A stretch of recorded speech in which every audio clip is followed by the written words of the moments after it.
John chapter 6. Jesus feeds the 5,000. Sometime after this, Jesus crossed to the far shore of the Sea of Galilee, that is, the Sea of Tiberias. And a great crowd of people followed him because they saw the miraculous signs he had performed on the sick. Then Jesus went up on a mountainside and sat down with his disciples. The Jewish Passover feast was near.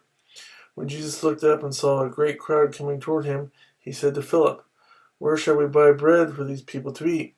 He asked this only to test him, for he already had in mind what he was going to do. Philip answered him, 8 months' wages would not buy enough bread for each one to have a bite. Another of his disciples, Andrew, Simon Peter's brother, spoke up. Here is a boy with 5 small barley loaves and 2 small fish, but how far will they go among so many? Jesus said, "Have the people sit down." There was plenty of grass in that place, and the men sat down, about 5,000 of them. Jesus then took the loaves, gave thanks, and distributed to those who were seated as much as they wanted. He did the same with the fish. When they had all had enough to eat, he said to his disciples, "Gather the pieces that are left over. Let nothing be wasted." So they gathered them and filled 12 baskets with the pieces of the 5 barley loaves left over by those who had eaten. After the people saw the miraculous sign that Jesus did, they began to say, "Surely this is the prophet who is to come into the world." Jesus, knowing that they intended to come and make him king by force, withdrew again to a mountain by himself. Jesus walked on the water. When evening came, his disciples went down to the lake, where they got into a boat and set off across the lake for Capernaum. By now it was dark, and Jesus had not yet joined them. A strong wind was blowing, and the waters grew rough. When they had rowed 3 or 3.5 miles, they saw Jesus approaching the boat, walking on the water, and they were terrified. But he said to them, "It is I, don't be afraid." Then they were willing to take him into the boat, and immediately the boat reached the shore where they were heading. The next day, the crowd that had stayed on the opposite shore of the lake realized that only one boat had been there, and that Jesus had not entered it with his disciples, but that they had gone away alone.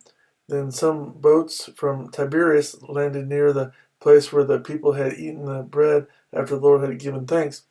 Once the crowd realized that neither Jesus nor his disciples were there, they got into the boats and went to Capernaum in search of Jesus. Jesus, the bread of life. When they found him on the other side of the lake, they asked him, "Rabbi, when did you get here?" Jesus answered, "I tell you the truth.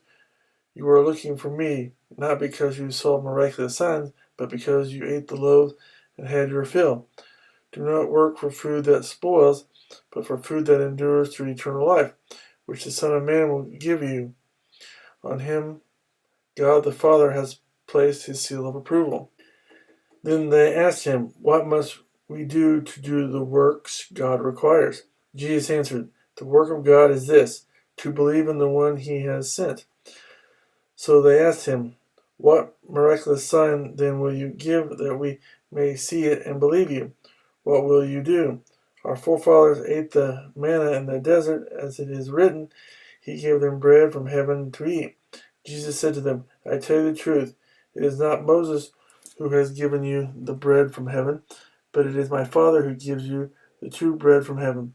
For the bread of God is he who comes down from heaven and gives life to the world." "Sir," they said, "from now on give us this bread."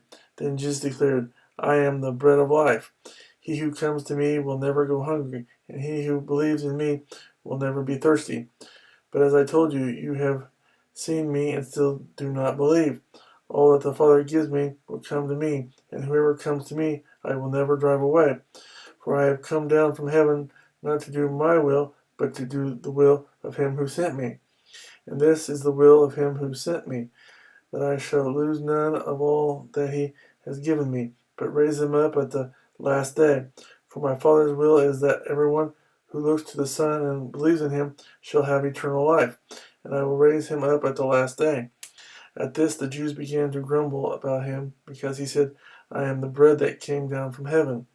They said, "Is this not Jesus, the son of Joseph, whose father and mother we know? How can he now say, 'I came down from heaven'?" "Stop going among yourselves," Jesus answered. "No one can come to me unless the Father who sent me draws him, and I will raise him up at the last day. It is written in the prophets, they will all be taught by God. Everyone who listens to the Father and learns from him comes to me. No one has seen the Father except the one who is from God. Only he has seen the Father. I tell you the truth, he who believes has everlasting life. I am the bread of life. Your forefathers ate the manna in the desert, yet they died.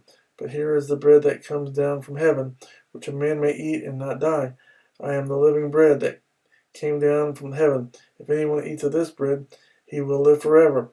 This bread is my flesh, which I will give for the life of the world. Then the Jews began to argue sharply among themselves. How can this man give us his flesh to eat? Jesus said to them, I tell you the truth, unless you eat the flesh of the Son of Man and drink his blood, you have no life in you. Whoever eats my flesh and drinks my blood has eternal life, and I will raise him up at the last day. For my flesh is real food, and my blood is real drink. Whoever eats my flesh and drinks my blood remains in me, and I in him, just as the living Father sent me, and I live because of the Father. So the one who feeds on me will live because of me. This is the bread that came down from heaven. Your forefathers ate manna and died, but he who feeds on this bread will live forever. He said this while teaching in the synagogue in Capernaum. Many disciples desert Jesus. On hearing it, many of his disciples said, This is a hard teaching. Who can accept it? Aware that his disciples were grumbling about this, Jesus said to them, Does this offend you? What if you see the Son of Man ascend to where he was before? The Spirit gives life, the flesh counts for nothing.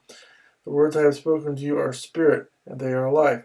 Yet there are some of you who do not believe. For Jesus had known from the beginning which of them did not believe and who would betray him. He went on to say, This is why I told you that no one can come to me unless the Father has enabled him. From this time many of his disciples turned back and no longer followed him. You do not want to leave too, do you? Jesus asked the 12. Simon Peter answered him, Lord, to whom shall we go? You have the words of eternal life. We believe and know that you are the Holy One of God.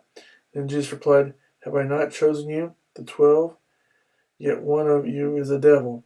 He meant Judas, the son of Simon Iscariot, who through one of the 12 was later to betray him.